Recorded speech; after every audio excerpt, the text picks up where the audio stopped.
Well, welcome everybody. We are here for a year-end review, CISO Talk special episode, looking at 2023 and maybe the interesting and maybe the wild and wacky, or things that really kind of struck us. Didn't like that, love that, etc. We'll find out. This is just going to go where it goes. This is not scripted. We're just going to have kind of a freewheeling road trip, looking back in the rearview mirror. So, JJ, always good to be doing this with you. Yes. It's fantastic. Sorry. We're you guys, we have so much fun when we record stuff, and we try to be serious before we come on, but it doesn't actually work that way. So hi. Welcome. So introduce our guests, if you will, JJ. All right.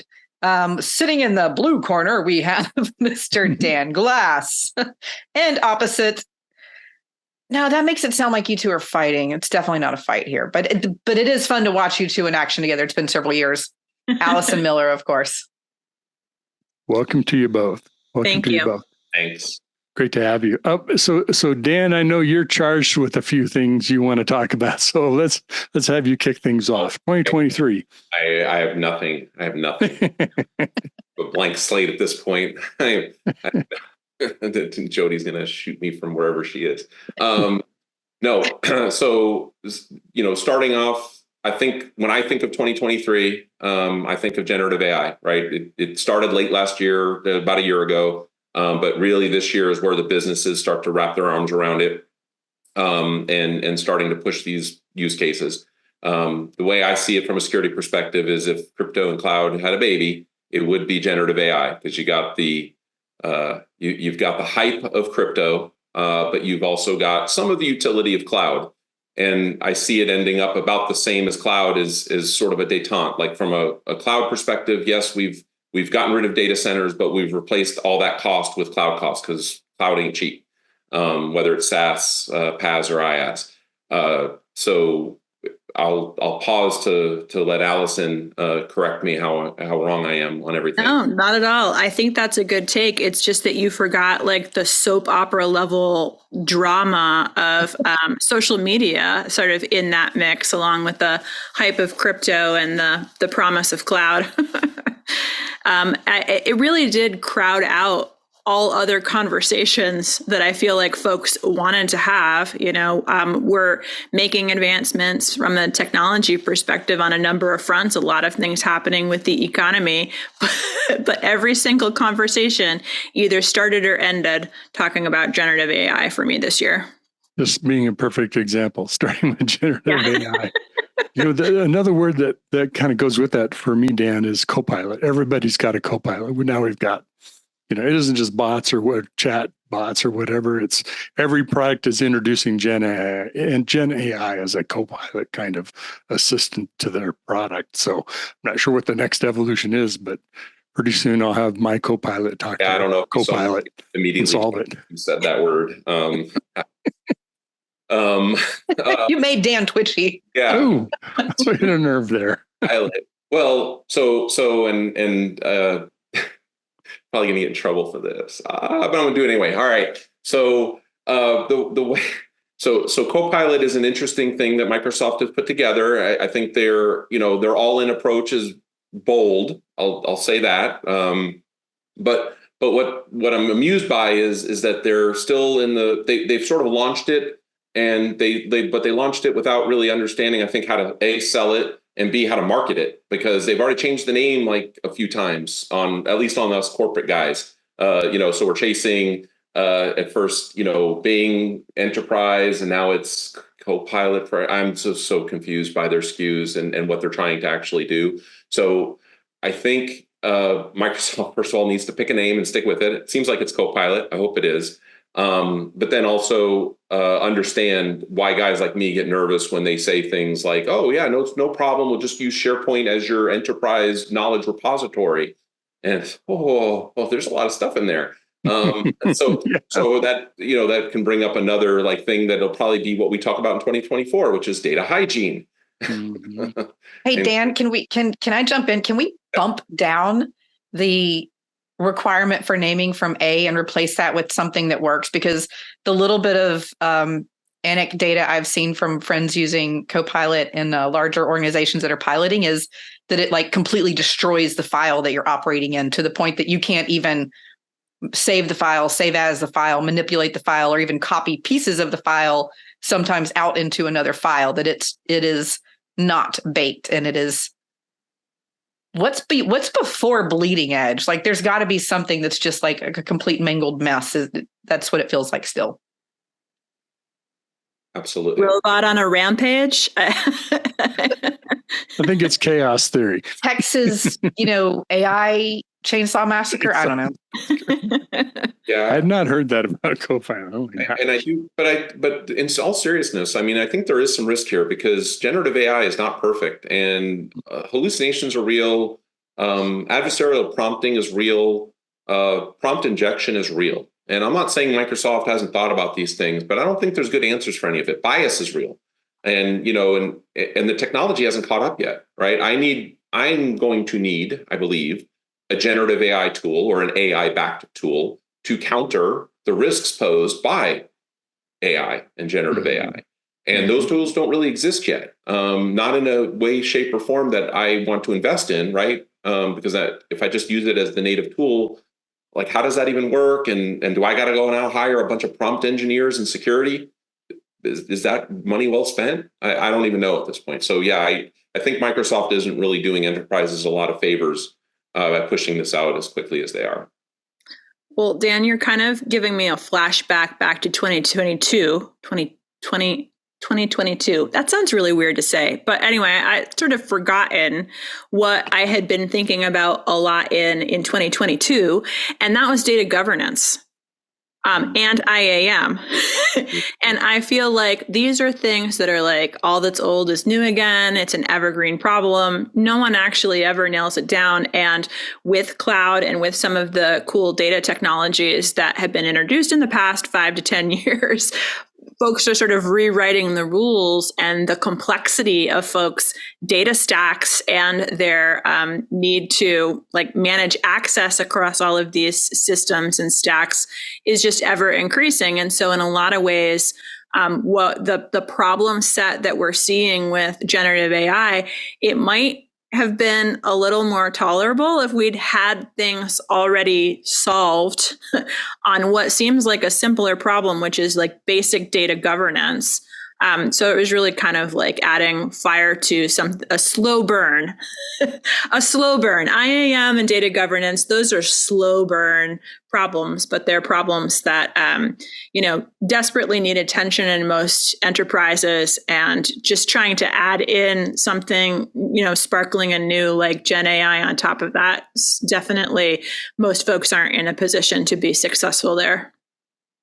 I'm thinking about data governance and management in the context of training data going into LLMs, right? This is a whole new use, and your IP is in that, and your hacker's better off stealing your LLM instead of your database, right? Because maybe it's trained in unique, interesting ways, has information that you can't get anywhere else.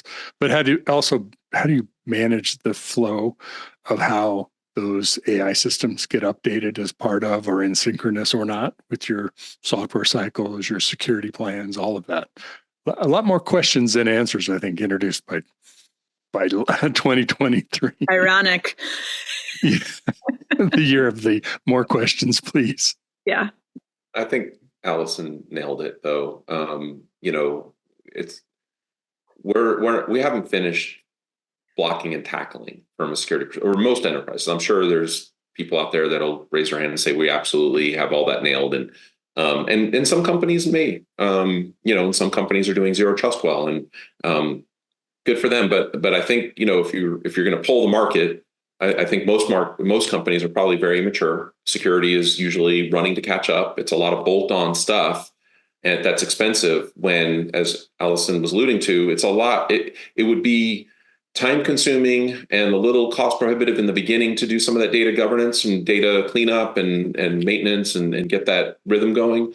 But in the long term, you're probably going to save money on security, especially because you're reducing your risk, right? If the data doesn't exist anymore because you cleaned it up and you're sure about who has access to it, you've plugged a lot of holes just by doing some boring stuff. But unfortunately, It is boring. It doesn't drive revenue for our friends in vendor land. And so that's kind of a cheap shot, I guess. But at the same time, those are real problems that, they always say, what problems are CISOs facing? And we're like, yeah, well, we're still having trouble like getting IT to patch. And you're coming here with this, this great way of doing this, really corner case security issue, right? For, to reduce risk. And it's like, yeah, but I got this other thing. Hey, help me there. So. Great. Allison, anything you want to throw on another log on the fire of 2023 as we're looking back and warming up going to 2024? Well, I'll just sort of, so my work has taken me, I still work on enterprise cybersecurity issues, like CISOs do, but I have also been spending a lot of time recently looking at what I would call sort of advanced product security issues, things that are happening in the product that folks are offering. And sometimes that shows up as like anti-fraud, anti-spam, anti-abuse. And I think what's really interesting is, so having kind of worked in that space for a while, most platforms, and like these are things that affect pretty much any consumer facing platforms. Like if you have a login button or a checkout flow, you're dealing with some of these some of these issues in your product. Even if the product is working as intended, these problems tend to show up on your doorstep. And it's interesting to see cybersecurity vendors who have classically been focused on selling into the enterprise now sort of picking up some material or trying to help out in the product. It's really just kind of interesting watching some of that convergence. So one of the things that has been a problem for many years for anyone with a login button is account hijacking, right? Like phishing happens, and what happens? Someone's credentials get stolen and their account gets hijacked. So we've known about account hijacking for a long time, and a lot of companies have built their own tools. They've added things into authentication. They have their own sort of detection technologies. And if you're a consumer of any technology, you sort of experienced what 2FA looks like and recovery codes and all of those things.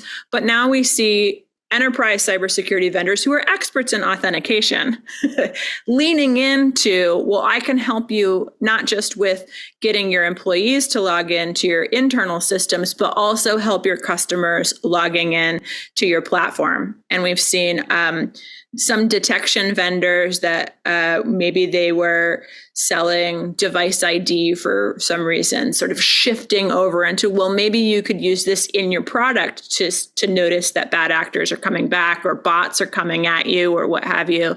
And so it's been really interesting for me to sort of see the entry into a niche, I guess, of vendors who'd been typically sort of selling into corporate IT. It's just fun too, because it's where this side, where the consumers live, or where things like scams and e-crime live. So it's kind of a fun place to hang out, and it's interesting to then see those names that we know and love, who we're working with to secure our enterprises, also show up and offer to help out in these more fun places. I'm wrapping my head around this. And trying to regurgitate this back to you without using any vendor names, because I don't even know who's doing this in this space. Right. But let me ask this: would these types of solutions, if this is successful and goes down a good path, would they help protect against some of the consumer-facing issues we've had? Like recently, 23andMe had an issue, but it was credential stuffing by users who had poor password hygiene, not something that, 23andMe had control over. Is that where you see this kind of playing and using those analytics and intelligence on the consumer?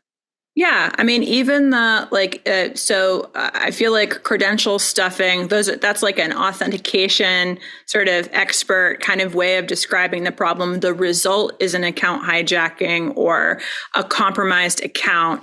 And so there are folks who are looking to, hey, notice that, and that there are bots coming to your API. Maybe they're coming to your API because they want to bid on Taylor Swift tickets, or like jam up the queues so that no one else can get Taylor Swift tickets. Or maybe they are trying to take over your accounts and in order to pull information out.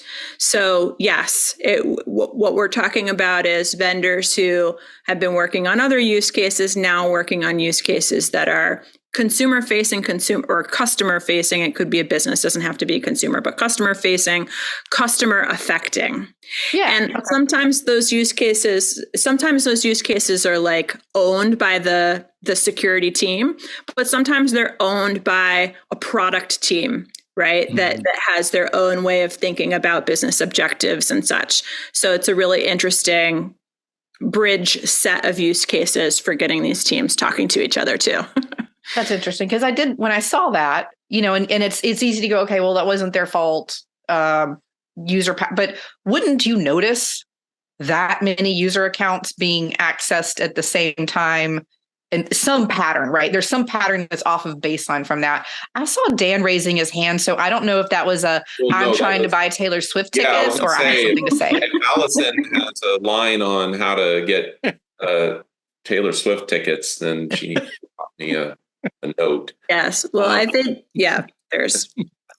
So, but no, from an enterprise perspective, JJ, you're touching on something so we depend on our vendors, our partners, for a lot of our security apparatus. And so, yes, we absolutely have set some stuff up. Like I know that I have my team set things up so to monitor for, too many logins from the same IP, or too many of the same, or more than one IP logging in as a person, right? Both use cases, impossible travel, things like that. But we also rely. Let's say you're a Microsoft partner, you don't get insight a lot of the times, or you have to pay for advanced logging and things like that in order to get access to the fact that maybe you're being password sprayed, where which is sort of the inverse of credential stuffing, right? Where they'll send a password with a bunch of user IDs instead of a user ID with a bunch of passwords, right? But we need to be alerted about that, right? And in some cases, because of that separation between if the product people don't think enterprise, and they just build the product, now there's that lagging indicator, right? And this goes beyond just AAA. For enterprise security, buying a security product, this would go for almost any any platform where you don't have SSO in place, where it's not an SSO login. It may be just a standalone login for something that maybe you're doing some sort of LDAP push or whatever. Same idea, right? We need to know, and sometimes the enterprise security just isn't on top of it. Right. And JJ, someone definitely will notice if someone's looking. If someone's looking, and when they pushed the change into production, they made a decision to log certain types of information. And so there's sort of a, I think, when Dan says the product folks need to be thinking enterprise, I think that is true. But there's a mindset thing there that doesn't necessarily come naturally. It needs to be something that is sort of developed in an organization. And, I think we're past the point where every product was an MVP, where like now we have apps that have been around for 10 years. They've had folks who've been working on their security and such. But there was a time when, there was an app for everything and everyone was just putting their information in. And a lot of these folks, they didn't have time to develop some of the, I shouldn't say they didn't have time. They did not take the time to develop past this app works into this app works, is effective, safe, I can troubleshoot it.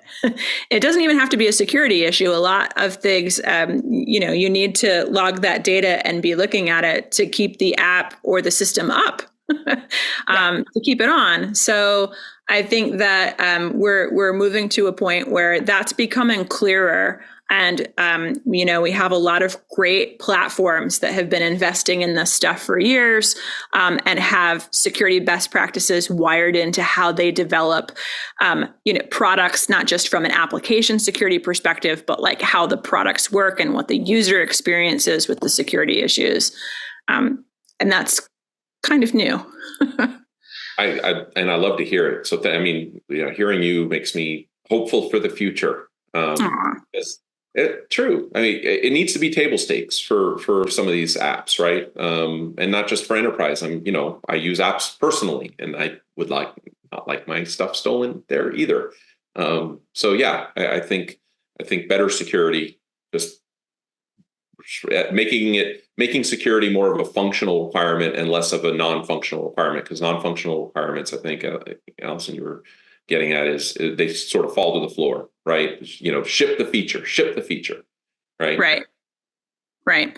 So is that an intention that we're going to set for 2024? We're going to manifest this better product security for consumers, better security experiences. It's just security becomes a feature. I'm visualizing it in my head. So hopefully we can make it so in 2024. We should get back together at the end of 2024. Put it on your vision board, everybody. Just put it on there. Put it on the vision board for sure. So kind of shifting topics a little bit, JJ, something we've talked over and over different times is the evolving role of the CISO, what folks on our panel are doing. And, I think there was a great disturbance in the force when Tim Brown got charged by the SEC, for the things happening at SolarWinds, and you can examine all the reasons why. But, Dan, have heard from you, probably Allison, same for you. What, JJ, I'd love you first to comment on what you think the impact of that potential risk or outcome for CISOs, like going to jail kind of thing, or being heavily fined. What's that going to do? Is anybody going to want to be a CISO anymore? Well, it's funny and timely, I guess, to have the conversation. I mean, I think also people, like anybody listening, if you haven't taken the time to understand the nuances and the difference between this and some of the stuff that happened before, where people were abusing bug bounty programs, intentionally hiding breaches and doing some shady stuff, right? That other stuff is not appropriate. And we're not saying that's okay, but this happening with the SEC, where they're basically punishing the CISO who has no authority on execution at a certain level up the organization. It's timely. I mean, I hate it, but it's timely because we just had this conversation with Andy Ellis before this happened, when we were kind of talking about the conversation of the CISO who's in the room, who's invited to the boardroom. What does that composition look like of those executive leaderships? And I think he was pretty blunt about, the role of the CISO and how they are treated by those stakeholders, and that they're not always invited to the table. And then sometimes if you are invited in, you still might get told what you are and are not reporting, and your report might be filtered before it gets up the chain. And so, I mean, it's a pretty shitty place to be as a CISO. It's one of the, it's one of the many reasons looking into that life that I don't do that work as a CISO full time, because there's pieces of CISO-y stuff that I like. So I like advising CISOs and doing the parts that I do well, and then leaving the crap of the things that I don't do well and this stuff to other people. But I think the fallout from this is there are a lot of professionals who are doing a great job that, don't get paid enough to deal with this kind of risk. They're not protected by the corporate policies. If they don't have that type of cover from those stakeholders and leadership, they're just screwed. So we're going to lose good people. You're going to get the wrong people into those roles. And I don't mean like a blanket statement 100%, but it's going to be hard to recruit into these when the CISO is not given the authority that's in alignment with the responsibility that they have. No, I think obviously some of the recent cases, and we have a couple now where CISO is called out. It's definitely making a little folks jumpy, because what's your risk tolerance? And I think that a lot of folks who end up in a CISO seat, they're great at security. They're not necessarily prepared for how their role changes when they get the C. So, and the thing is that there is nothing magical or protective about the C. You can be a CISO, that can be your official title, and you could still be not part of the C-suite. You could not be covered by D&O insurance. And these are things that we as professionals don't necessarily have practice when we are, I'll speak for myself.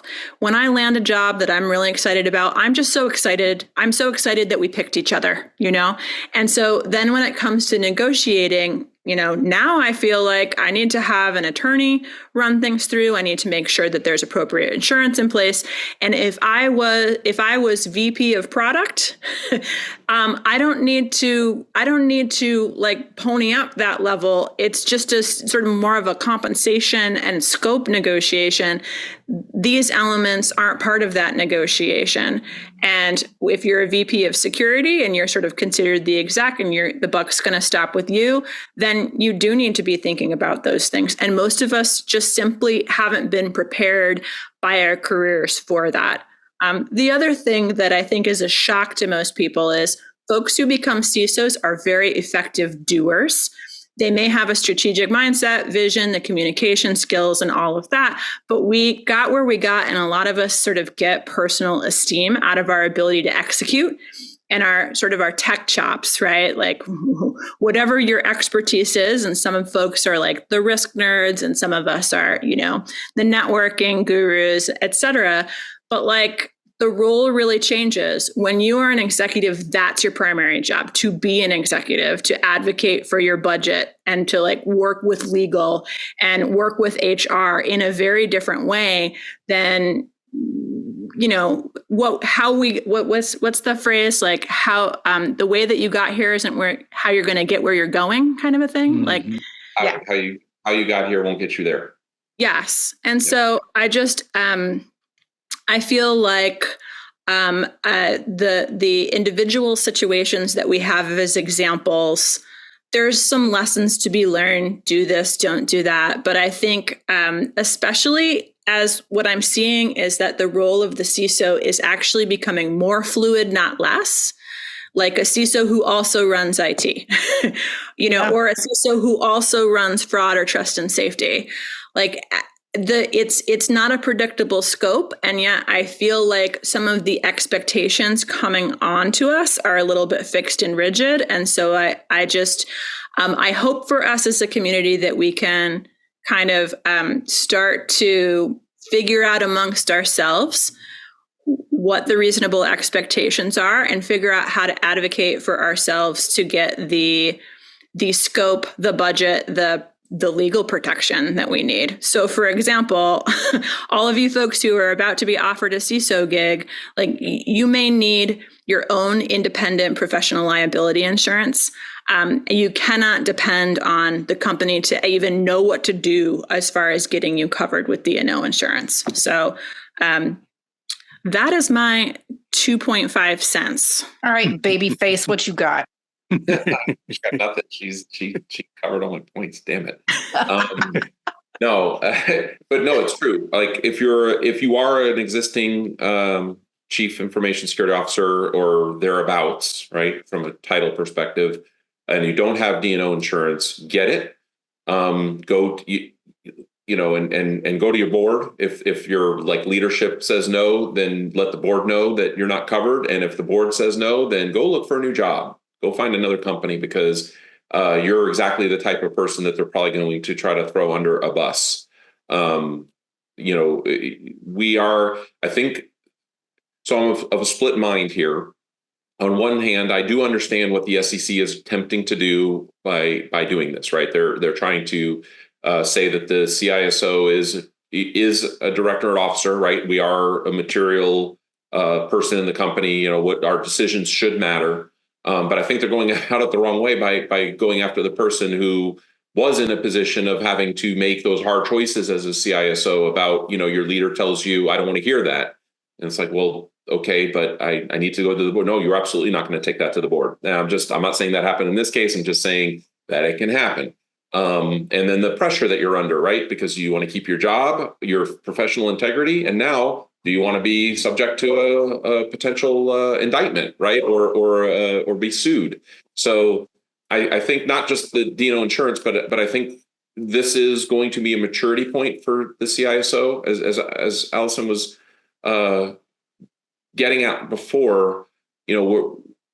We have gone through maturity cycles where the CISO was usually the smart geek in the room that just knew how to run the firewall and some antivirus, and so they got the hat, and then it transformed into a pseudo risk leader, but still kept at a managerial type level and not a true executive, and so no real decision making authority, but they got a cool title, and now I think what the SEC is attempting to do is lift this position up to being a direct of the CEO in almost every this needs to be sitting as a peer to the CIO. If the CISO is reporting to the CIO, now you have a conflict of interest inherent into the position, and your insurance carrier may not want to cover you because of that position, right? Those are things I'm going to start challenging insurance carriers when I meet with underwriters about, like, how are you guys thinking about this? Because I know that if I were covering the CISO, I would want that person to have the loudest voice with the most direct line to the board as possible. Otherwise, SolarWinds is going to keep happening. I'm not knocking what happened there. Like I said, I could completely put myself in those shoes. Like, we've all been there. Anybody who's sat in the chair knows the pressure that you're under, not just from the bad guys. In fact, I often joke saying, I prefer that. I enjoy when things are hitting the fan from a security perspective. That's like Allison said, that's my natural operating environment, right? The more chaotic and messy, the more I'm digging in and geeking out and thriving on the adrenaline. But yeah, the managerial pressure, the leadership pressure, and the pressure from the other executives to just get out of the way, right? Why are you stopping this? It's intense, and it takes an iron backbone. It really does. It's so hard. maybe there is an upside to this, which is it will help. And I, frankly, hadn't even thought about that it will help restructure and elevate that role a little bit. I am so mesmerized by the spinny things behind you, Dan. Sorry, if you guys watch my eyes gloss over here, I've got sucked into the portal. All hypnotized now. Okay, last topic. I think you have, JJ. We have just a few minutes left. Oh. If you want to bring up, I think we were talking about some bad guys getting better. Oh, me? Yeah. You want to bring that topic to the front here? Yeah. I'm curious, and I'll start with Dan on this one, but I think we've, for, I don't know, forever, we're still doing the 101 level stuff poorly. From a hygiene and security perspective. But it does seem that looking back throughout this year, we've had a lot of more sophisticated attacks where it wasn't just, now there were opportunities for us to thwart, but we would have had, we had to, do that thing where we got a bunch of stuff right. And the attacker, instead of only getting right once, they actually had to jump through and get several things right. So it feels more sophisticated. So I'm curious your thoughts on that from where you sit. Absolutely. And so the bad guys, and I'm going to use that term generically, but, organized criminal actor groups. If you go listen to the FBI, or I can't remember what they call it. Organized criminal actor groups. Yeah, I just made that up. Isn't that cool? Okay. Hold on, I need to trademark that one too. I got a lot of stuff. OCAGs. OCAGs? So they are. I think that what we're seeing now is convergence of technical expertise and the profit motive sort of mixing. Whereas before it was, you throw a fish out and you get lucky once in a while, and then we got better fish protection, and then we got better, and the firewalls and next gen, and we have satisfied most of the low level stuff, right? So all that was left is APT level attacks for a large enterprise that's investing in security, obviously.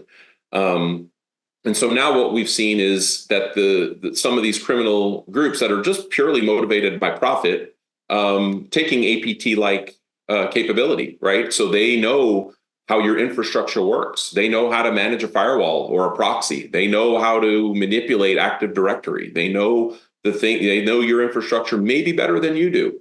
And that is a scary thought, right? And they're also not afraid to use non-traditional attack methods, right? Getting back to, they're calling people up on the phone and impersonating somebody or just threatening them, right? Saying, and ransomware, right? Let's not forget ransomware, and just purely for profit.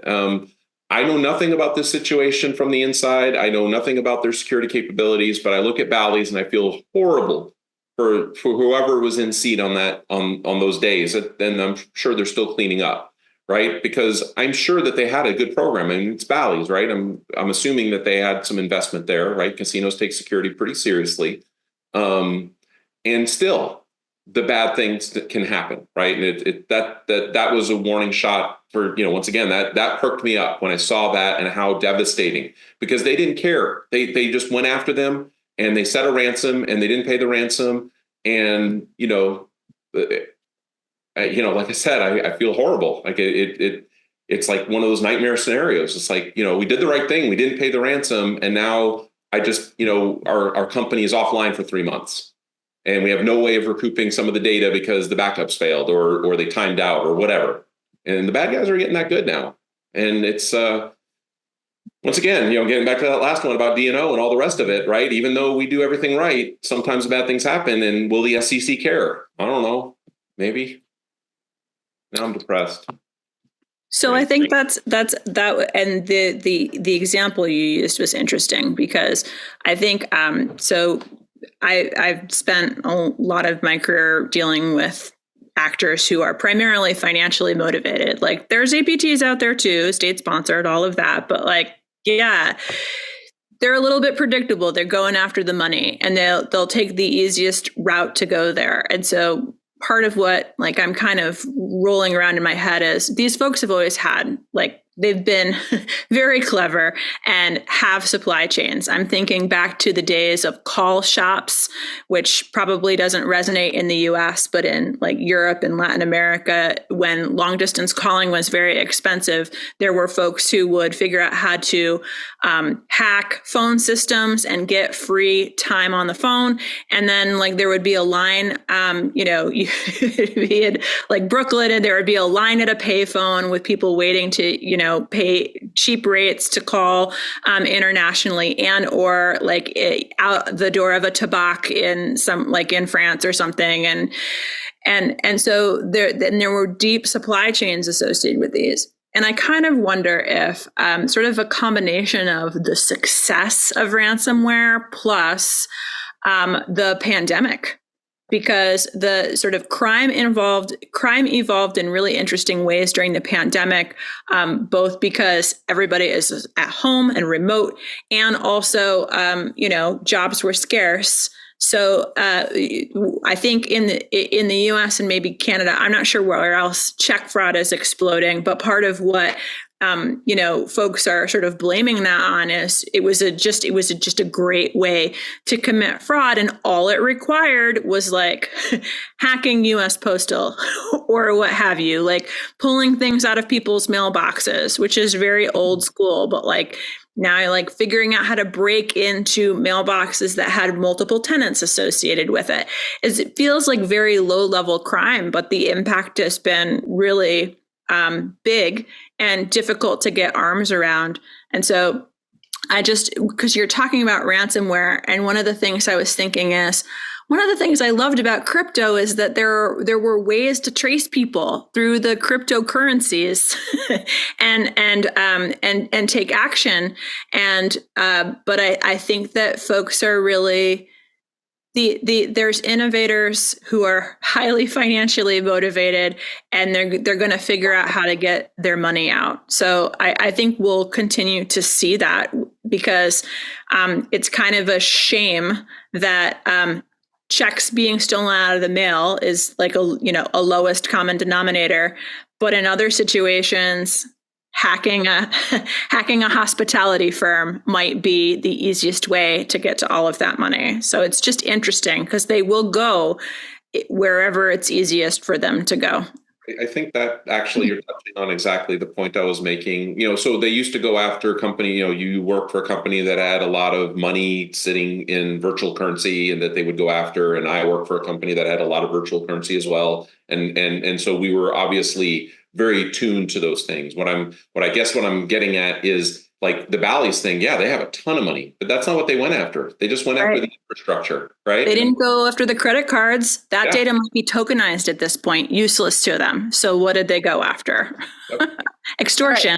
Right. So my question for you guys, because I don't think I'm calling this the